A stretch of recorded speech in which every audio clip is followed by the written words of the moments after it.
Polisi di sini tuh sempat kebingungan gitu mencari siapa pelaku pembunuhan Christine Milton dan Dan Ruiz karena nggak adanya bukti dan saksi mata dalam pembunuhannya.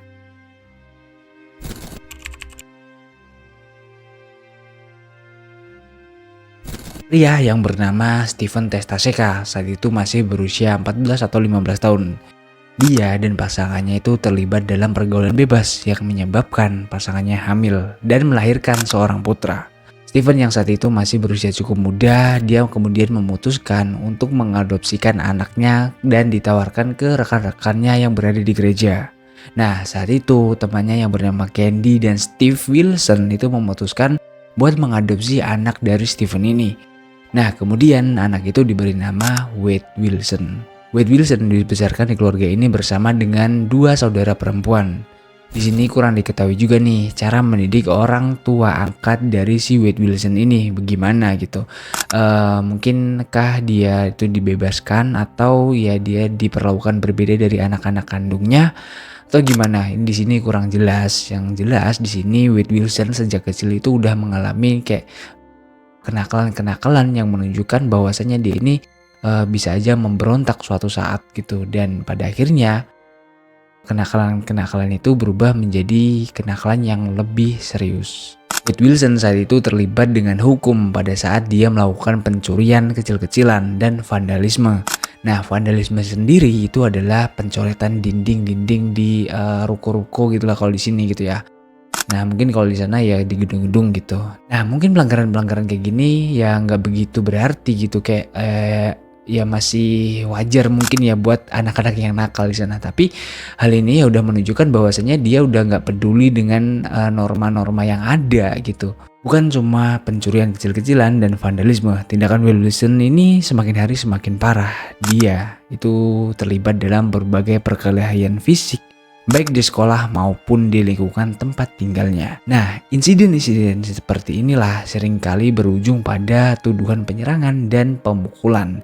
Kecenderungan Wade Wilson melakukan kekerasan itu terlihat cukup jelas, Pak, karena setiap pertengkaran yang dilakukan itu semakin hari semakin parah. Dia semakin brutal, dia semakin memberontak gitu kan. Nah, di masa-masa remaja ini juga Wade Wilson itu terlibat dengan narkoba. Awalnya dia itu adalah seorang pengguna, tapi seiring berjalannya waktu dia beralih menjadi seorang pengedar narkotika. Aktivitasnya yang berhubungan dengan narkoba termasuk penjualan marijuana atau ya daun hijau yang bikin mabuk itu ya kan. Dan kemudian beralih ke zat yang lebih kuat yaitu metafetamin. Keterlibatannya dalam perdagangan narkoba ini nggak hanya memicu perilaku kriminalnya, tapi juga memperkenalkannya pada jaringan-jaringan orang yang memiliki kecenderungan serupa.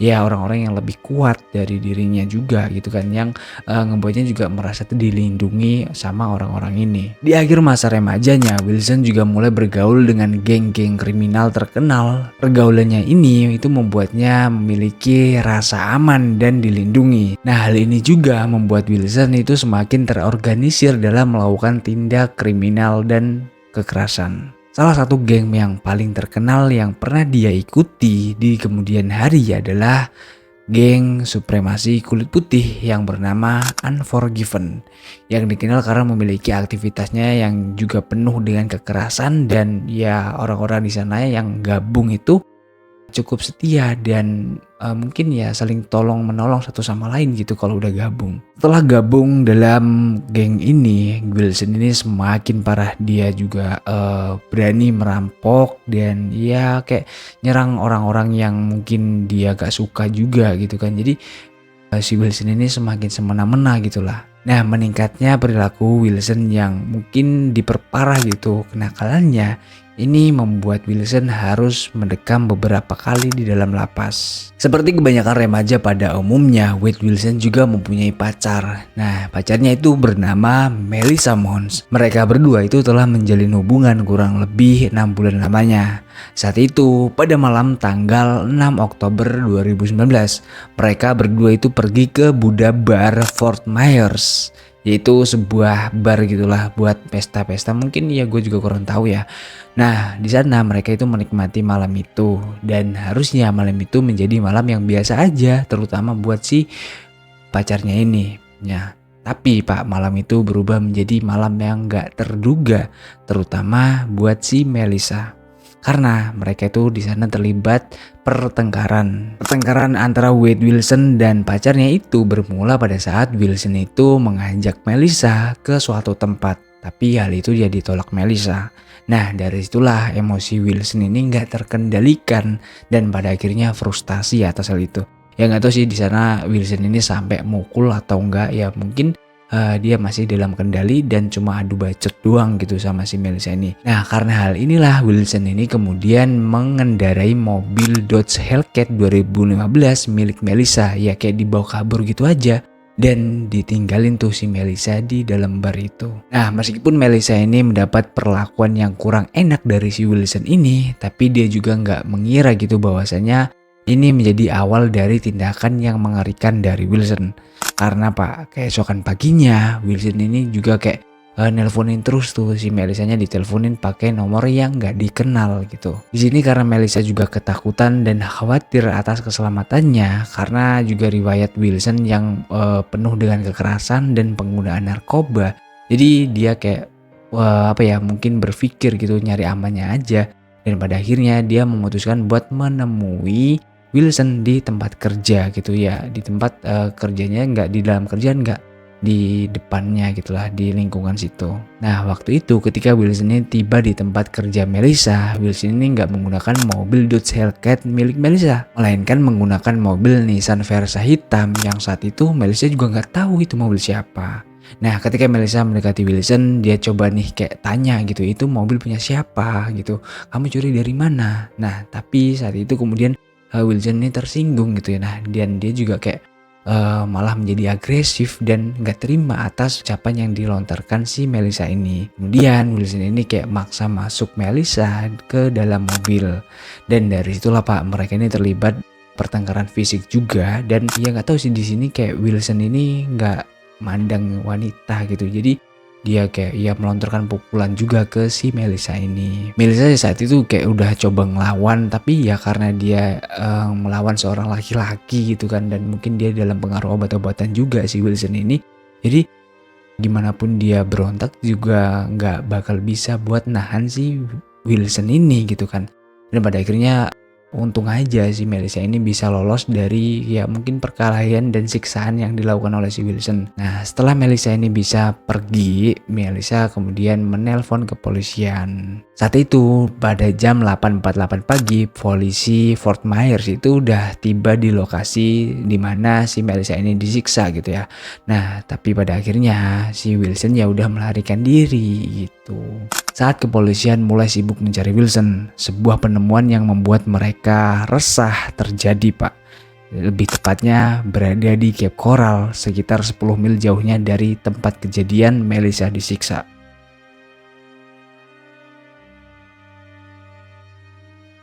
Jenazah seorang wanita yang diketahui identitasnya adalah Kristen Melton yang berusia 35 tahun. Dia ini adalah seorang pelayan. Dia ditemukan di rumahnya di Tudor Drive. Dan saat itu mobil Nissan Versa hitam milik Melton juga hilang di garasi. Nah, ada kemungkinan dugaan bahwasanya telah terjadi perampokan yang mengakibatkan Melton ini dihabisi nyawanya. Kengerian di hari itu gak berakhir di sana Pak. Di hari yang sama, sosok wanita yang bernama Diane Ruiz yang merupakan ibu dari 2 anak yang berusia 43 tahun. Dia itu dilaporkan hilang setelah gak masuk shift paginya. Dompet milik Ruiz ini ditemukan terbengkalai di sepanjang jalan, dan hal ini tentunya ya menimbulkan sebuah pertanyaan dan kekhawatiran. Mungkin aja nih Diane Ruiz telah dirampok atau hal yang mengerikan terjadi padanya. Lalu siapa sebenarnya Kristen Melton dan Diane Ruiz? Gimana kronologinya dan siapa pelaku yang tega mengeksekusi Melton? Dan di mana keberadaan Ruiz?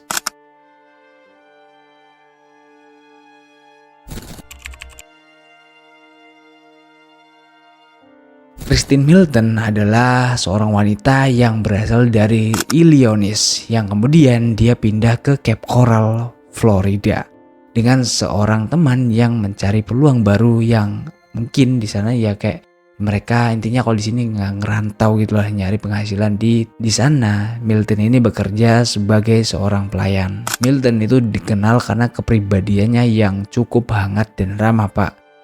Para tetangga sekitar juga kayak mungkin menggambarkan si Milton ini sebagai seorang yang manis, lembut, dan ya dia juga suka membantu orang-orang di sekelilingnya. Milton itu mempunyai kecenderungan senang berdandan dan Halloween adalah hari libur favoritnya.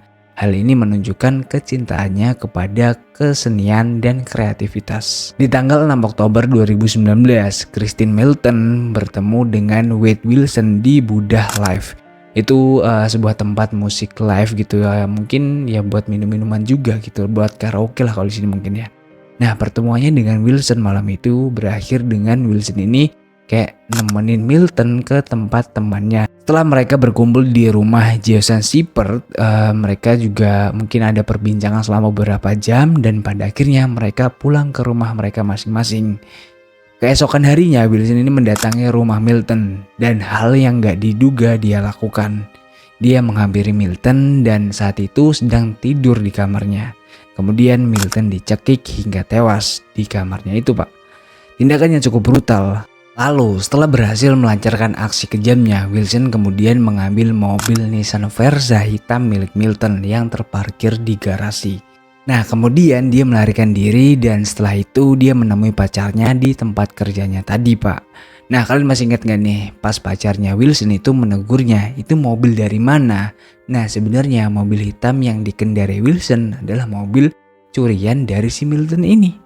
Jadi jasad Milton itu kemudian ditemukan dengan keadaan yang cukup mengenaskan di kamarnya. Nah, itu tadi kronologi meninggalnya Christine Milton. Terus gimana dengan Diane Ruiz? Jadi saat itu bertanggalkan 7 Oktober 2016.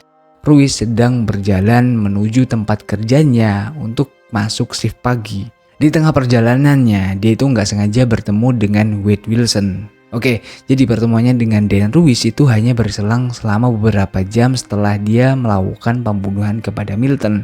Dan kejadian ini juga terjadi sebelum dia bertemu dengan pacarnya. Modus yang digunakan Wilson adalah dia ini mau minta Ruiz untuk menunjukkan lokasi sekolah terdekat. Dan di situ Wilson ini membujuk Ruiz buat masuk ke dalam mobilnya. Tapi setelah Ruiz ini berada di dalam mobil itu dan dia ini mencoba untuk keluar, tapi mobilnya dikunci oleh si Wilson ini. Dan kemudian Wilson melakukan penyerangan yang gak terduga dan semakin brutal sampai pada akhirnya Ruiz gak bisa berontak juga. Wilson memukulnya, mencekik, dan kemudian dia tewas. Jasad Ruiz itu dibawa ke tempat yang sepi dan kemudian dia dikeluarkan dari mobilnya. Setelah jasad Ruiz keluar dari mobil, kemudian Wilson menabraknya berulang kali antara 10 sampai 20 kali.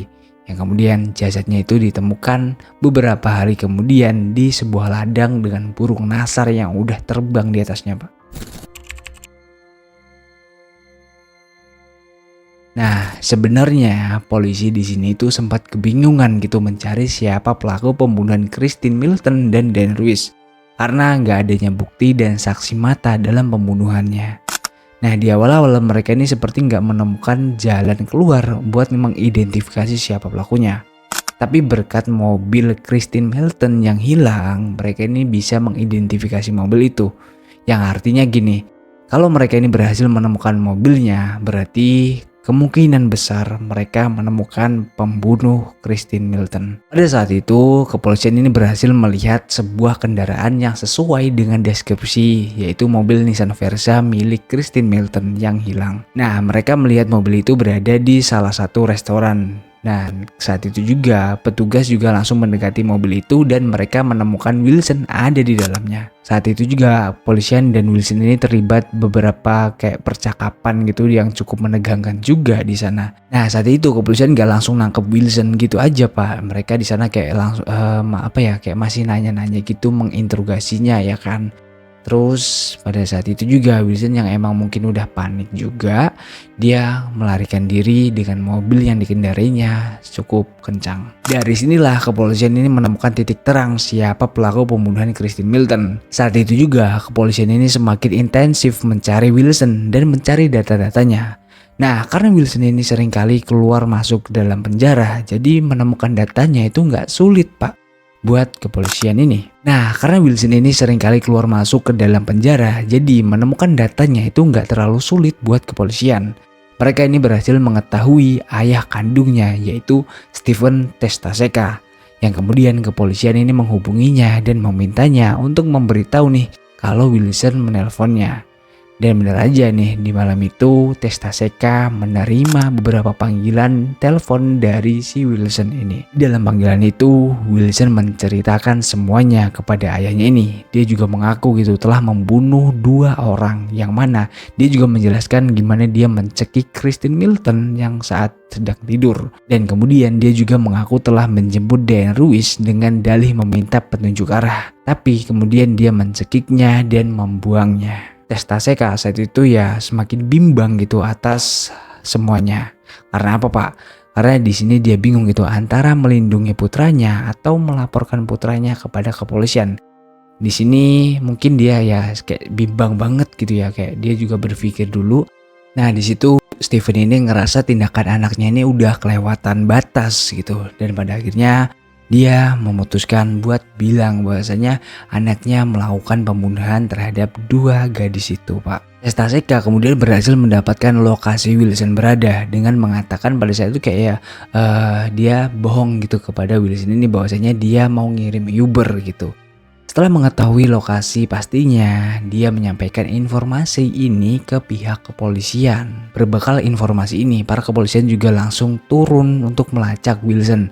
Dan ternyata Wilson itu berada di sebuah rumah yang dibobolnya. Dia bersembunyi di dalam situ, Pak. Setelah rumah itu dikepung oleh kepolisian, Wilson ini menyerahkan diri tanpa insiden lebih lanjut lagi. Pada saat itu juga Wilson ini ditahan di dalam penjara. Dan ya mungkin kasusnya ini lebih besar daripada kasus-kasus sebelumnya yang dia lakukan. Selama di dalam penjara, Wilson ini juga menelpon mantan pacarnya, yaitu Melissa tadi ya. Di situ dia mengaku gitu telah membunuh Kristen Milton dan Diane Ruiz.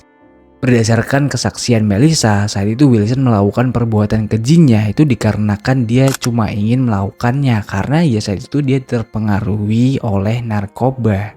Dan hal inilah yang membuatnya kacau. Saat berada di dalam penjara Lee Country dan menunggu persidangan, Wilson ini sudah menyusun rencana untuk melarikan diri. Pada tanggal 30 September 2020, polisi itu menerima informasi tentang kemungkinan upaya melarikan diri yang melibatkan Wilson dan teman satu selnya yaitu Joseph Cat. Dan saat itu terungkap bahwasannya Wilson lah perencana utama dan penghasut upaya pelarian diri tersebut. Rencana Wilson itu melibatkan perusakan jendela di dalam sel, dan hal itu terbukti setelah kepolisian juga menemukan rangka logam yang menahan jendela itu telah terlepas dan ada beberapa retakan di kaca pengaman yang cukup tebal, Pak. Para saksi itu melaporkan mendengar suara dentuman dari area sel lantai atas selama beberapa hari sebelum penemuan itu. Selain melakukan perusakan jendela, Wilson juga berusaha mengatur mobil pelarian. Sebuah bukti berupa catatan yang di situ bertanda tangankan nama Wilson ditemukan. Di dalamnya itu berisikan upaya buat mengkoordinasikan pelarian dengan sesama narapidana. Catatan itu berisikan rincian rencana agar mobil itu siap antar pukul 1 atau 2 dini hari keesokan paginya. Nah, tapi upaya pelarian Wilson itu semakin rumit, Pak, karena ada dugaan hubungan dengan geng supremasi kulit putih di penjara, yaitu geng Unforgiven yang gue jelasin di awal tadi. Geng tersebut itu didirikan di sistem penjara Florida pada tahun 1986, dikenal karena kegiatannya yang penuh dengan kekerasan dan ya persaudaraan mereka juga cukup kental gitu ya. Keterkaitan Wilson dengan geng ini itu menimbulkan kekhawatiran tambahan tentang potensi kegiatan kriminal terkoordinasi dalam sistem penjara. Namun tetapi upayanya melarikan diri pada akhirnya digagalkan dan berhasil menghadapi dakwaan tambahan berupa percobaan melarikan diri. Tindakan Wilson di balik jeruji besi itu termasuk rencana melarikan diri ini menyoroti pembangkangan dan perilakunya yang cukup berbahaya. Pada akhirnya pada tanggal 10 Juni 2024, hampir 5 tahun setelah kejahatan tersebut dilakukan, persidangan Wade Wilson itu dimulai. Juri telah dibentuk yang pada akhirnya hasil sidang menyatakan bahwasannya Wilson mendapatkan vonis hukuman mati. Sepanjang persidangan juga banyak saksi yang maju gitu buat melaporkan bahwasannya Wilson itu telah mengakui pembunuhan Milton dan Ruiz. Menariknya nih, pembela ya nggak membantah gitu banyak fakta yang emang terjadi dalam kasus tersebut. Nah sebaliknya nih mereka juga berargumen bahwasanya tanggung jawabnya berkurang. Dan pada satu titik dia juga mengklaim bahwasanya Wilson itu cukup gila pak. Dan itulah tadi pembahasan kita hari ini tentang kasus Wade Wilson. Nah gimana pendapat kalian tentang kebrutalannya? Coba kalian tulis di kolom komentar. Menurut gue pribadi, pada kasus ini lingkungan sekitar dan ya mungkin pergaulannya lah yang menjadikan Wilson ini menjadi orang yang cukup berbahaya. So gitu aja untuk video hari ini. Gue mohon maaf kalau ada salah kata dan informasi dalam menyampaikannya. See you next video dan jangan lupa klik tombol subscribe itu gratis pak. Bye bye.